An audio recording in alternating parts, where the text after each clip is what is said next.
Here I have OnePlus Ace 2V, and today I'm going to show you how to enable portable hotspot on this device.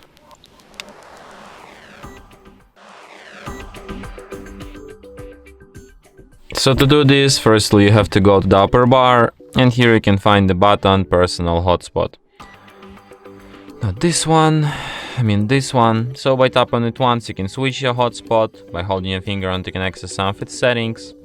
For example, you can change hotspot's name, you can change its password, you can change security protocol, you can change its AP band, you can hide your hotspot, you can use Wi-Fi 6 standard, you can display QR code to instantly connect to your hotspot, you can manage connections here, like you can add devices to block list, you can set up maximum amount of connections, you can set up data usage limit.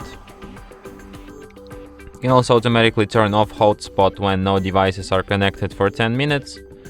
You can use it for Bluetooth tethering or for USB tethering or even Ethernet tethering. And that's it. Thanks for watching. If you find this tutorial useful, don't forget to hit that like button and subscribe to our channel.